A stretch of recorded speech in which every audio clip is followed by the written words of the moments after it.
around the world, trying to set up and make these announcements a positive contribution to create momentum, a sort of drumbeat of the feeling that we can do something about climate change, that it's not a burden, that it creates jobs, that it creates economic growth. It's an opportunity for a stimulus of the economy. So I am cautiously optimistic. I'm getting these warnings that I'm running out of time. So I'll say there are definitely the concerns. I mean, all these brackets in the text, almost all this has been left for Paris. It's going to be very intense.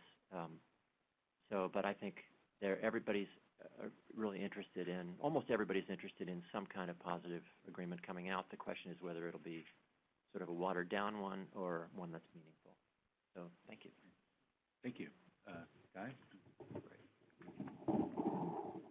Good morning, everybody. Thank you, Harold, Lisa, Michael, for the invitation to come here today.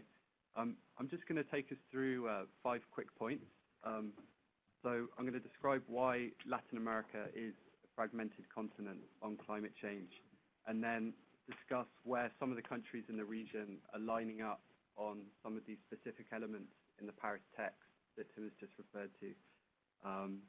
Then I'm just going to talk about how countries are following through on these contributions, their national climate plans, and whether they can actually come to fruition, and then talk about why a global agreement on climate change matters for Latin America. And finally, and this is rather optimistic, but it has happened before, I'm going to try and make the case why Latin American countries can be part of a high ambition alliance in Paris. So when it gets down to, the final minutes, hours, some countries from the region really could help tip the balance towards a successful outcome. And so just to kick things off, why Latin America is a fragmented continent. So last Friday, CELAC held a meeting in just outside Quito, and the Ecuadorians who hold the current presidency of CELAC wanted to try and put together some kind of joint declaration for Paris. And they managed to reach an agreement for a general statement, which should be out in the next few days. And this is just going to emphasize how the region is in favor of a legally binding agreement, how a new agreement should have greater focus on adaptation, and how developed countries should fulfill their commitments on climate finance, and this magic number that we're going to hear a lot about, 100 billion per year to developing countries from 2020. There was also an attempt to put together a ministerial declaration, but consensus wasn't reached. So given the differences between countries, Ecuador had to accept that this effort was doomed. And I think this meeting fittingly shows how Latin American countries do share some common views on climate change, but when they delve into the details, the continent tends to fragment into several groups. And just to give a couple of examples, because there seems to be around a dozen. Brazil's part of the basic group with China, India, and South Africa, the Bolivarian Alliance for the People of Our Americas, Ecuador, Bolivia, Venezuela, and then this relatively new group, which was formed in 2012, called ILAC, the Independent Association of Latin America and the Caribbean, which includes Chile, Costa Rica, Peru, and a few others, Colombia. And this coordinates quite closely with Mexico, although they do have some differences. So thinking about the text, I think it's worth just acknowledging that there are some areas of consensus between these countries, but there are also significant sticking points. So as we come up to Paris, I'll just mention that most countries from the region agree that developed countries need to do a lot more to reduce their emissions.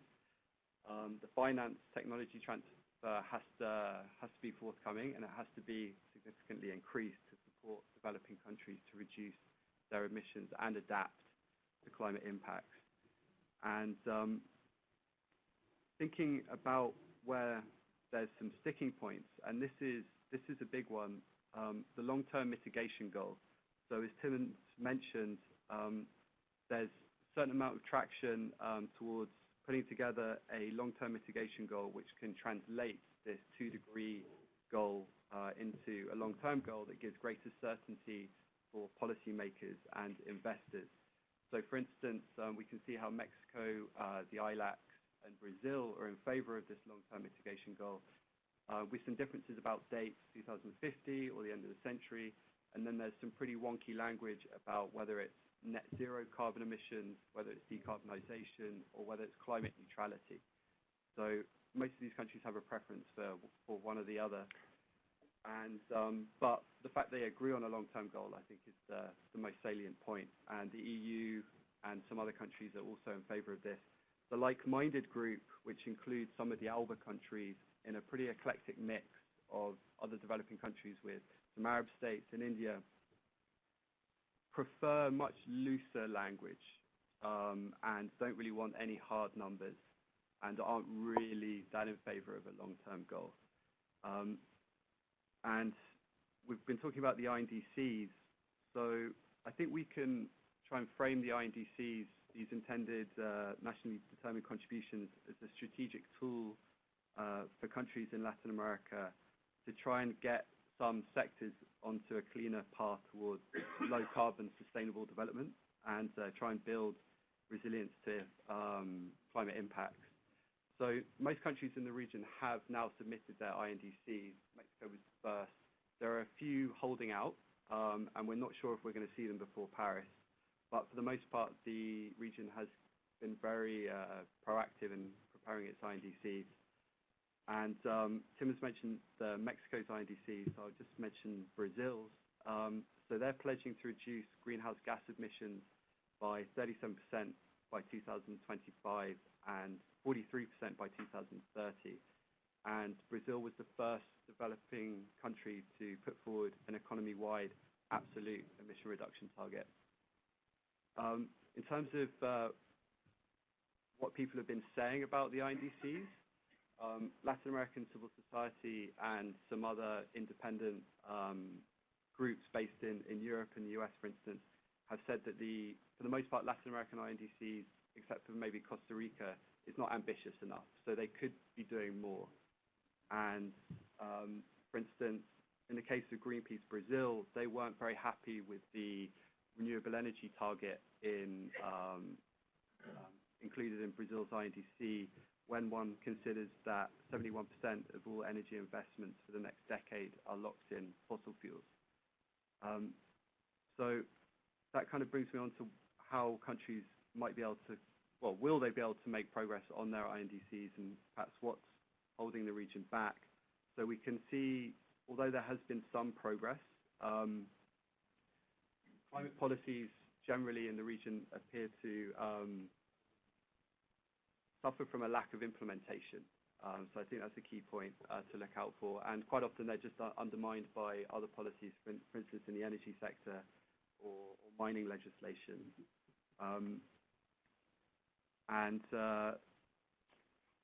I think, well, to really make the INDCs a success, we need to try and better integrate energy and climate objectives. And I think increasing the deployment of renewable energy, sustainable transport, fossil fuel subsidy reform, and protecting biodiversity are just a few examples of what really needs to happen. And I think these countries can send a very strong signal to multilateral development banks, BID, donor countries and investors to really signal that they're serious about these INDCs. And then just the penultimate point, why a new global agreement matters for the region. As we've heard, Latin America is extremely vulnerable to climate change. Glaciers are already, well, one in Bolivia has disappeared. That was a few years ago now, and others are melting extremely quickly. So just thinking about hydropower, agriculture, human consumption. So the UN Economic Commission for Latin America and the Caribbean says that the economic costs of climate change are estimated to be between 1.5 and 5% of the region's GDP, although there's a high degree of uncertainty.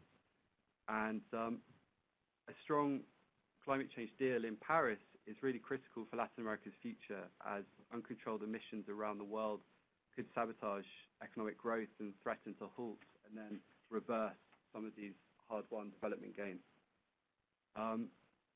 So I think really an ambitious, fair, and equitable agreement in Paris can send a very helpful message that the transition to a low emission and climate resilient future is necessary, feasible, and beneficial. But above all, it's in Latin America's interest. So I think if we look at some of the opportunities for low carbon development in the region, some countries are making considerable progress on renewable energy.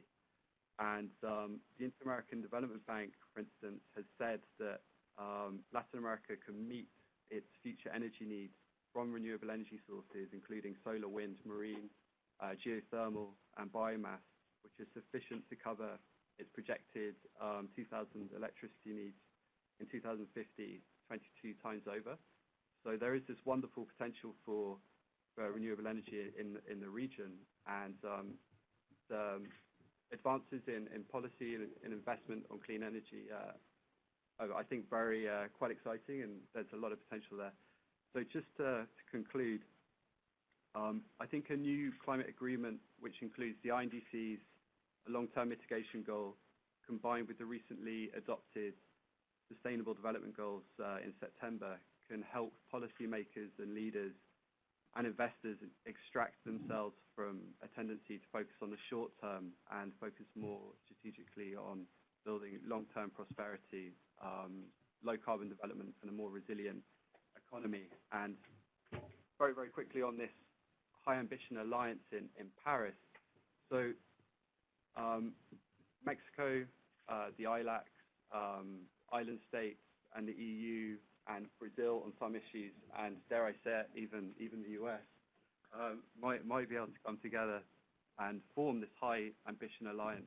And we have seen something similar in Durban in 2011. So when things go down to the wire, sometimes groups of countries do come together and really actually manage to achieve progress on the text. So we need this high ambition alliance from countries in the region.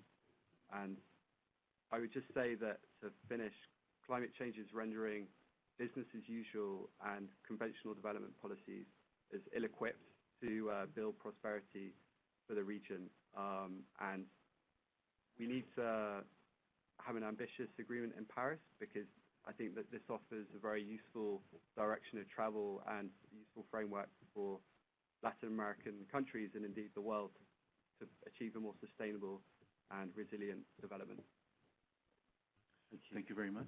There's a seat in the front here if anybody from the back wants to sit down. There's also some seats on the side. Sorry, go ahead. So thank you. Thank you very much for the invitation to be here. It's great to be here at the Inter-American Dialogue. I hope this is the first of many opportunities for us to collaborate and discuss the key issues with regards to climate and sustainability as effects and impacts on the region, but also I think how the region is responding and actually the many opportunities that presents as well. So I just a little bit of background myself. I'm quite new to the bank in this role. I joined in August of this year. However, I was at the bank in between 2008 and 2010, working on this agenda. I was leading on development of many programs with use of the Climate Investment Funds. And so what I would like to do is just talk a little bit about, from certainly my personal reflections on where I think the bank has come from, where we've been over the last few years, where we are now, and then where we need to go, or how we can respond to the Paris outcomes in supporting countries with their actions, whether it's the INDCs or other related actions that are already on the table ahead of Paris. So in terms of where we come from, as I said, I joined in 2008, and actually that was a very interesting time for the bank. The bank had at that point an initiative called the Sustainable Energy and Climate Change Initiative, SECI, SECI had just become a formal unit within the bank, and so it was really for the first time within the organisation sort of dedicated resources, people and other resources were being made available to address the climate and sustainable energy agenda. And at the same time, we had a major source of concessional finance made available to ourselves and the other multilateral development banks in the form of the climate investment funds. And that really, to access those resources, we really had to demonstrate that we were going to be working in a very transformational way, that we were really going to try and show how key sectors could be transformed. There are different components to the climate investment funds. The first one that became available, which is by far and away the largest pot of funded concessional resource, is the Clean Technology Fund. And the aim of that was to work with emerging economies, the middle-income countries, which have already large emissions and where we saw their rapidly increasing emissions. And in that respect, we, in particular, the first country that we worked on was Mexico, and we worked on a number of programs there. The first program, which I took a very particular role in developing, was the renewable energy program, where we utilized the concession resource available in a number of ways. But we also combined it with much smaller amounts of technical assistance to focus on what we refer to, particularly in the UNFCCC context, as enabling environments, so the policy, regulatory frameworks, institutions required to deliver change on the ground. And in that context, I think for the first time, the bank really developed, certainly in this area, what we would see as quite a comprehensive program where we tackled the investment challenge in a number of different ways. We worked directly with the private sector. We financed the largest wind farm at that point by some measure, 250 megawatt wind farm, the Eurus project in Oaxaca in Mexico. That was a direct investment into a private sector wind farm, the first commercial scale investment in Mexico.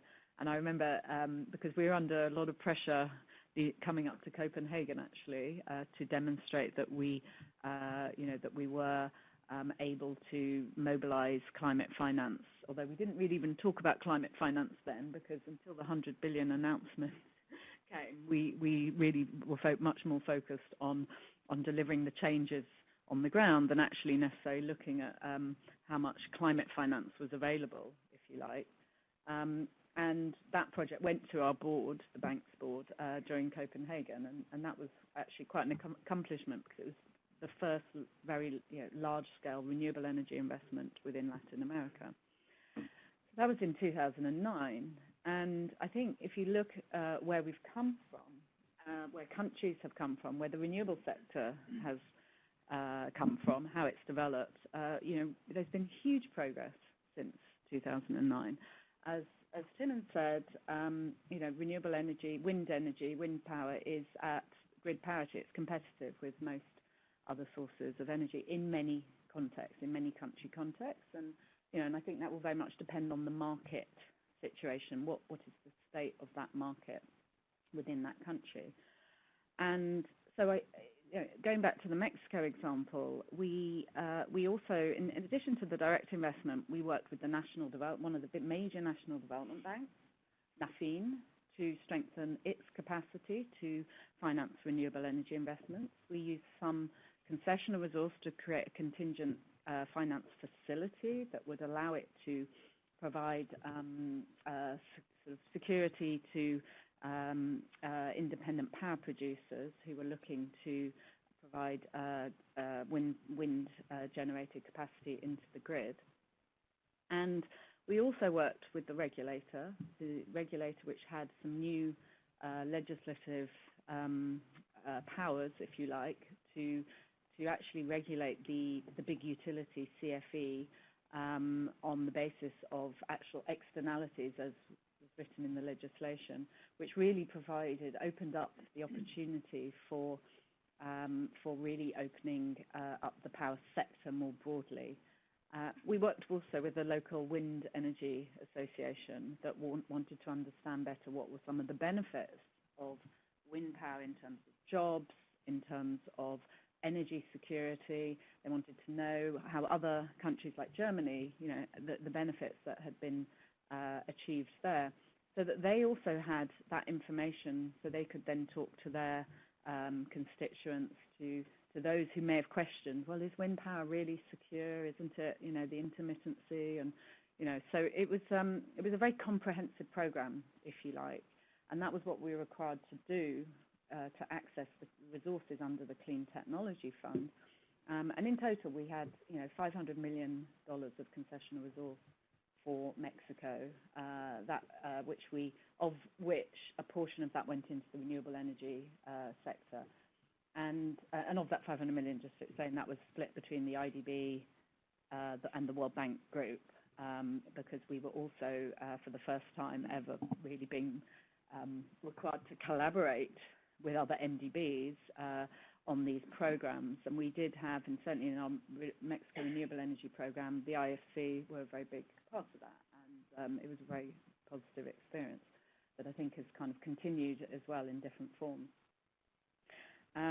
So that was kind of quite actually transformational in many respects, in terms of not just on the Mexican renewable energy sector, but actually on the bank itself, I think. And certainly, and maybe actually because I'd taken a leave of absence to join the bank from the British government, so I actually returned back to the British government in 2010, and it almost 5 years to the day that I came back to the bank in this new position in this year, 2015. And I think having been away for 5 years, I probably have had, one of the real benefits of that is I can see how much the bank has improved and developed and started to really innovate in this area.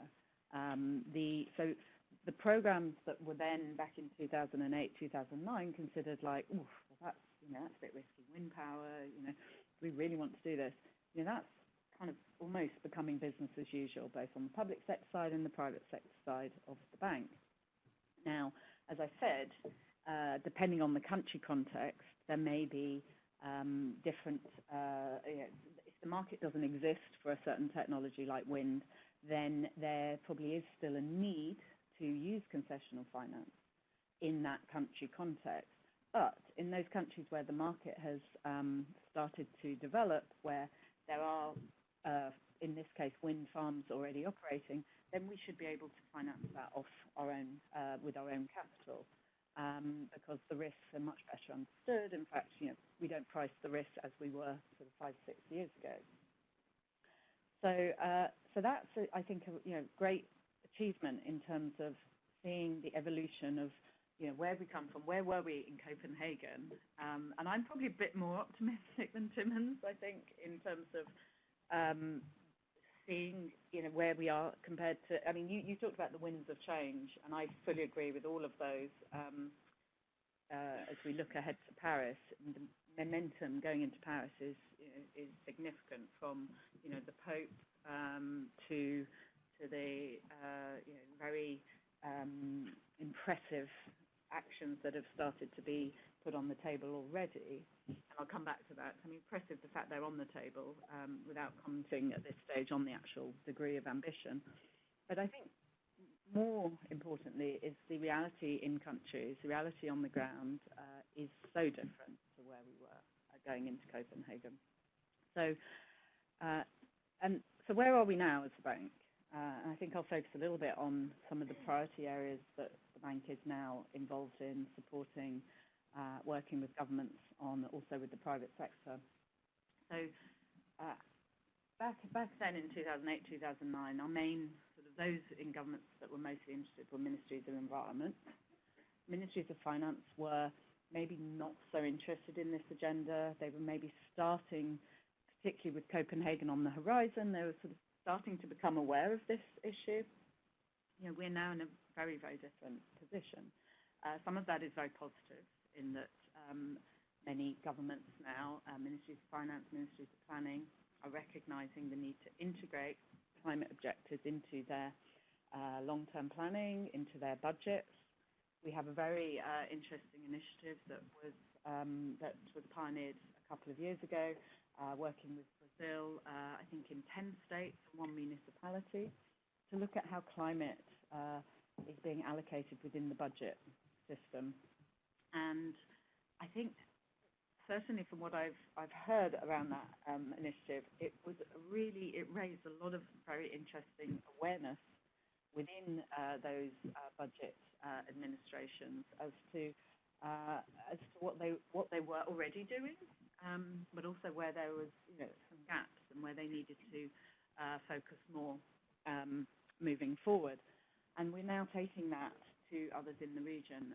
Another country that we're working very closely with is El Salvador, who also want to integrate climate into their budget process, recognizing some of the vulnerabilities that they face, and that if they start to, or if they continue investing, allocating budgets into infrastructure that haven't integrated the climate vulnerabilities, then that those assets will become stranded ultimately as a result of climate change in the future. So I think that in terms of where we are, I think I think the other area that I've probably just emphasized before I focus a little bit on on where we need to go is relates to this side of the agenda. This is sort of maybe some of the good progress that we've raised awareness has been about trying to tackle the agenda. Of course, the less positive story is that many countries are very concerned now because they're realizing the vulnerabilities in a way that 5-6 years ago were not really understood. It might have thought, oh, climate change is going to have an impact on us at some point. But a lot of the work the bank and others have done in the region has been about working with governments, but also with the scientific community, universities, to build understanding of what the climate impacts will likely be under different possible scenarios. I think sort of the figures maybe vary a little bit. I think we estimate that under a 2.5 degree scenario, that would likely have up to 4% of the GDP costs to economies. I mean, of course, this will vary by country. It will vary by sector. But I think what we do know, and this is globally, but certainly within the region, the countries that are already most vulnerable, and the most vulnerable communities within those countries are the ones who are going to be impacted most. And of course, those are the ones who are least able to adapt and to take the measures to respond to those climate risks. And so, of course, for us as the bank, where one of our key objectives, or our major objective, is development, we also have a very, in terms of our strategy moving forward, productivity, social inclusion. These are key objectives for the bank in supporting the region. And if we don't address climate change, we won't be able to deliver on those for many countries, particularly the poorest countries. And what I think is good, but perhaps not good enough, I would say, is that we are now moving with major investments in the adaptation sphere now. We have, going to our board this year, 2 major projects, one in Bolivia and the other in Haiti, both of which represent over 5 years of working with those governments and other stakeholders to identify how the vulnerabilities can be best addressed and what kind of investments can build resilience. And I think, for me, that's, on the one hand, both very positive that we now have these investments coming forward, and we've generated that experience and that expertise to be able to do this in other contexts as well. But at the same time, we need to do more of this. We need to move faster. We need to be able to respond to countries as they increasingly start to identify vulnerabilities moving forward. So really, where do we head? And I would say we have 2 main areas to build on. I have 3 minutes, so I'll have to be quick. I think as both, Guy in particular talked about the intended nationally determined contributions that have come forward. I think 22 from the region, is that right? 22, 21. And those, I think, are highly significant in the fact that they are there on the table before we get to Paris. So part of the problem in Copenhagen, or the issue, the disagreement, was whether developing countries are even going to take national action to address climate change. You know, shouldn't it just be the developed countries? We're in a completely different situation. Countries have already put on the table their objectives. Now, those INDCs vary in their approach, their level of ambition, the extent to which they focus on mitigation, the extent to which they focus more on adaptation. Most of them do focus on adaptation, which I think, and the degree to which the level of specificity around that certainly varies. But for us as a bank, I think this provides us with, it's a new challenge for us to respond to. You know, governments are saying, look, we now have our intended contributions, and how do we deliver? How do we turn those, how do we implement those? And so I think a key area for us as a bank will be to work with others across the region as well as internationally to ensure that these INDCs, that we can translate those into investable plans so that they turn into real investments on the ground.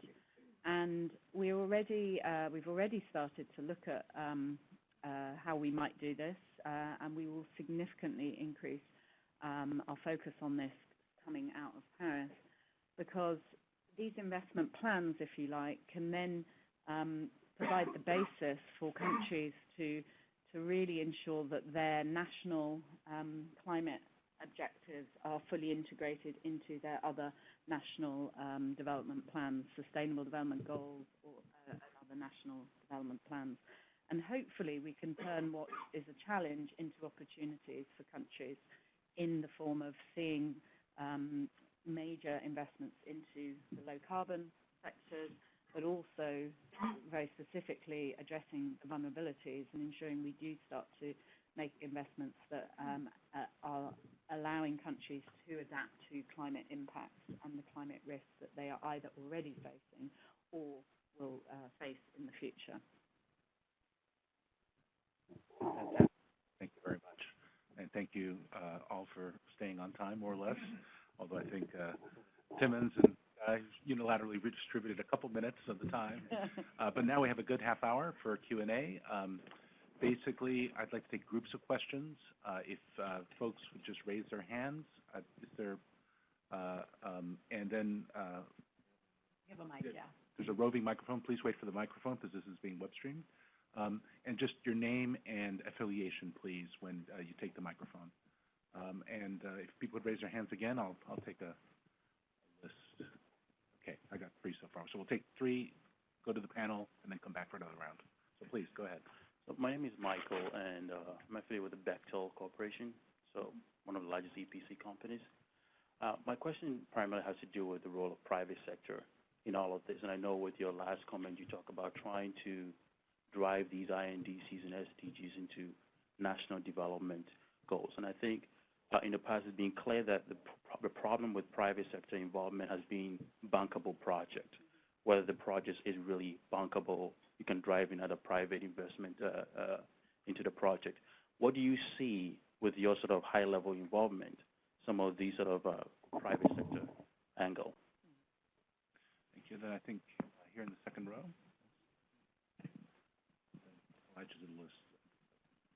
Thank you. Thank you. Larry Luxner, news editor of the Washington Diplomat, correspondent for Eco Times. Within the hemisphere, Central America is particularly vulnerable to the effects of climate change, and I'm talking here about hurricanes, mudslides, avalanches, drought, etc. I'm wondering if you could address, if the panel can address specifically what projects you're looking at in Central America and why Costa Rica is considered a leader in this. Thank you. And then we'll take a question right here, and then we'll go to another round. You and you. Okay. Here, next to Michael. Thank you. Manuel Casanova. The question that I have is that you basically stated that governments get it, and they've been working on it and whatnot. If nothing happens after Paris, do you see some governments saying, you know what, nothing happens, however, I do have this, as somebody's saying behind me, this number of bankable projects, and you know what, come to invest in my country because we'll be moving the ball forward. Do you see some, in the political negotiation, at the end of the day, somebody saying, you know what, nothing's going to happen here, however, for the rest of the world, here is, you know, an opportunity for you to do business, and this is what we're doing. Okay.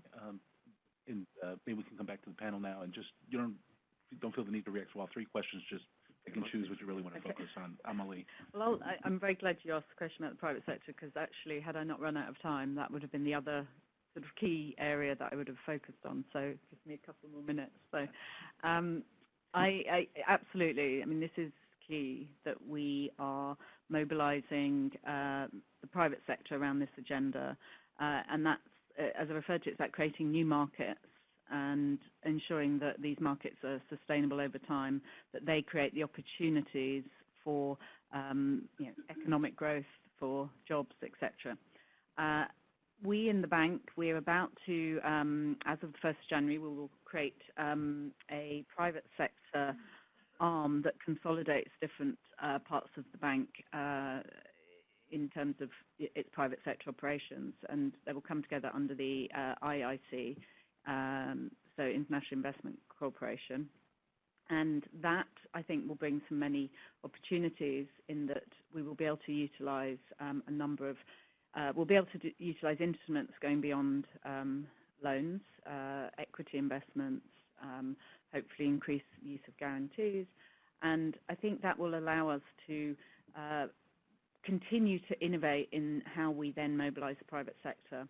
Some of you may have heard last week in Zambia, one of the projects that was approved by the Green Climate Fund Board was a green bonds project in Mexico. But the program that was approved, so it was an IDB program, so that builds on work that we've started to do in Mexico, where we will look to securitize energy efficiency projects, which, particularly hard actually to mobilize finance for such small-scale projects. And working with ESCOs in Mexico, securitizing those, and then helping to refinance those to the domestic capital market, so local domestic institutional investors. And we are, through the GCF, other concession resource, that has allowed us to really be very innovative actually in helping to mobilize new sources of finance into these types of projects. And the program that was approved will start in Mexico, but actually will then go to other countries, Colombia, Dominican Republic, Jamaica, potentially many others, actually. And I think, this is a really innovative project that,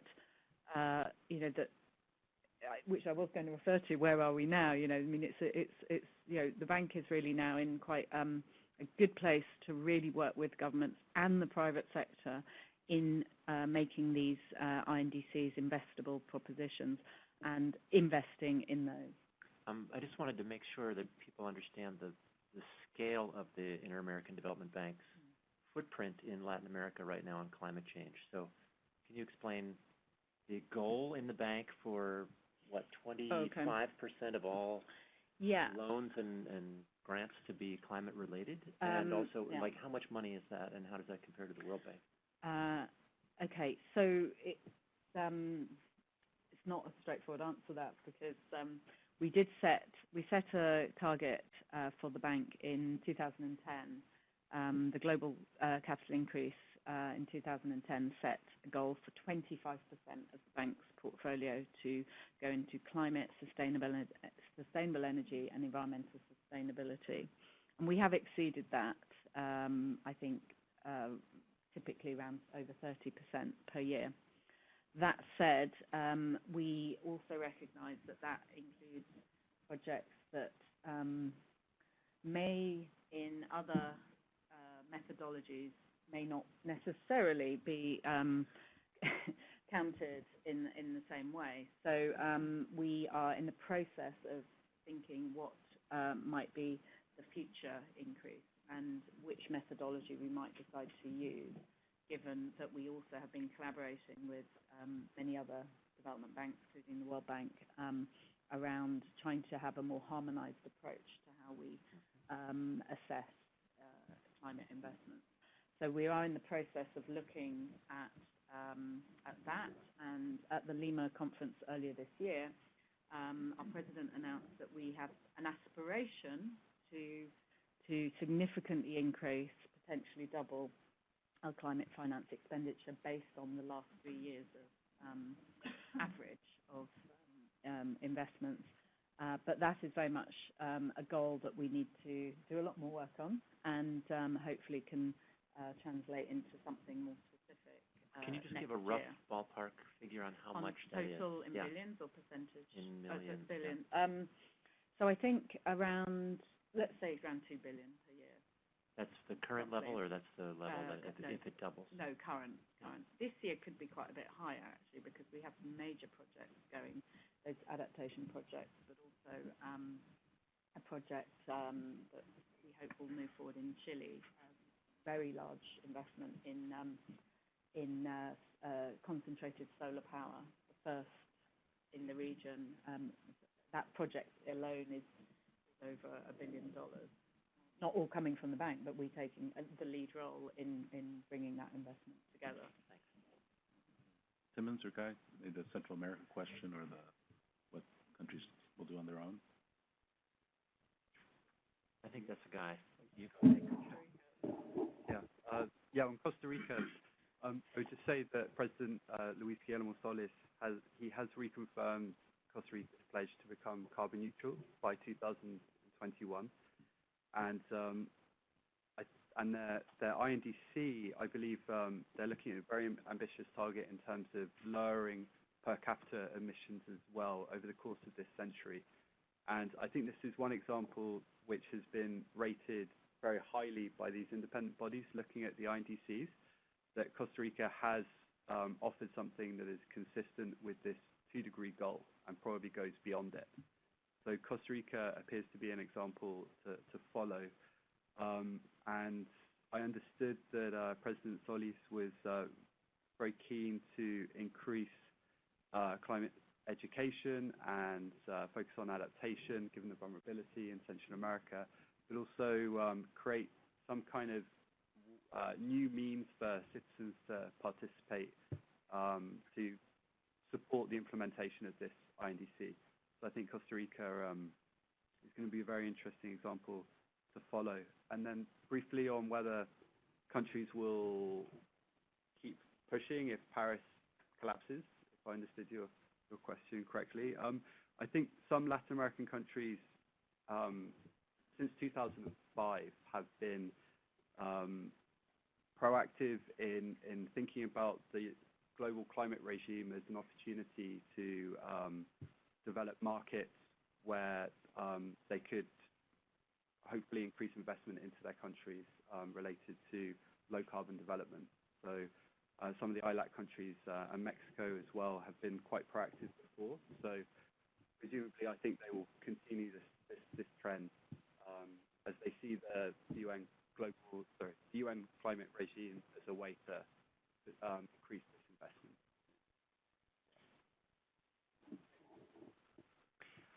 I was just going to say that indeed there will be a huge difference in how countries respond if Paris fails, and some will go back to sort of trying to ignore the issue. And I think that's the greatest risk for the region, really, is that countries will be left behind as the imperative grows clearer that we have to decarbonize quickly, and they'll be, if they're investing in old fossil heavy projects, they really risk being left behind. Thanks. Starting off here, and then I think here, and then one in the back row. Okay, please. The microphone over here. My name is Julio Guiti from SUDEC Inc. I want to thank you and congratulate each of you for your great presentation. My question is for Amal-Lee. She has been one of my champions in and outside of the IDB working on the subject matter. One of the biggest contributions of the CIF was the investment plans. There are a few investment plans in place throughout the region. If you can please share your thoughts about how the operationalization of these investment plans that are government-owned documents have been going and how you see it moving forward. My second question has to do with the Green Climate Fund. Overlappings with the CIF. How do you anticipate that we can deal with that? Now we are talking about $100 billion per year, a significant 50% and an estimate of 50% is supposed to be allocated for climate change adaptation. In the Latin American region, we have about 30 countries. And every time I travel throughout the region, I come across the perception that most of these resources up until now has been channeled through the private sector. Many of these countries don't have the capacity in place to operationalize the allocation of these resources. How do you think that we can, perhaps if you can share your thoughts on how to deal with that? Thank you.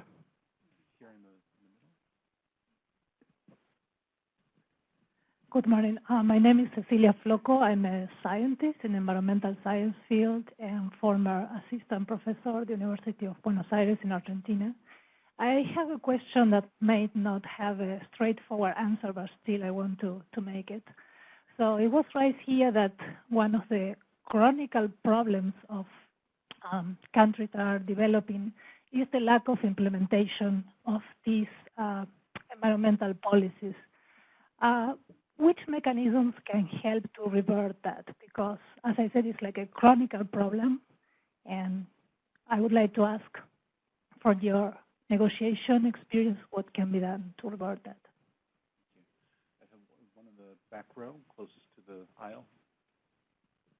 Hi, my name is Alex Sanchez. I'm a researcher for a small think tank across the street. I have two questions. One, what do you think about U.S. relations with Latin America when it comes to like supporting the combat of climate change? Specifically, 2 weeks ago, Todd Stern, the U.S. Special Envoy to combat climate change, went to Brazil and Cuba, out of all places, to discuss climate change. I'm wondering what you think about his trip, how successful it was. My second question would be, given the leading role that Brazil has taken to combat climate change, should we expect this Rio Olympics to be the greener Olympics of all time? Has the government taken a step towards that? Thank you. Let's squeeze in one more question, even though we already have 5 on the table. Ken Franco, Canadian Council for the Americas. Canada has a new government now. Environmental policies are about 180 degrees different than the previous government. Quite supportive of Paris, at least the preliminary indications are. The question is Canada coming out and Justin Trudeau in this way, will that have any bearing or sway on how other people in the hemisphere approach what happens in Paris? Does Canada have any influence if it comes out in the way that it appears it will come out? Okay, thank you. Let's come back to the panel. I'll take quick ones on a couple of these. On Canada, Canada was sort of an anchor or a chain that was dragging the negotiations down. To many people's surprise, how resistant Canada became with Australia and a couple other players, Russia, for example, that are sort of seen as the laggards or the resisting countries. So have that anchor off the bottom, and I think the ship is sailing faster, whatever. That's the minimum, and now it's actually, could, depending on how quickly the government gets active and can address, and start playing a role, I think it could make a big difference. On the implementation of all these laws and rules and plans and ideas, I think that's the big question, really. It's not certain. Will it be different? I think there has to be, in places where there are big problems with implementation, there has to be incentives and really the market structures have to be set up in a way that encourage companies to make these kind of investments and households to make the decisions. And of course, there needs to be attention to rule of law and corruption and so on. So it is always a bigger issue. Okay, yeah. So I'll try and respond to several of those questions in one go, if possible. So I think, with regard to this, of course, this is a challenge. It's a challenge in all countries, not just in Latin America. I've worked in the British government on this policy agenda, and believe me, that was a challenge too. I think a key part of turning the good intentions and policy, political commitments into policies and other institutional incentives that actually lead to action on the ground.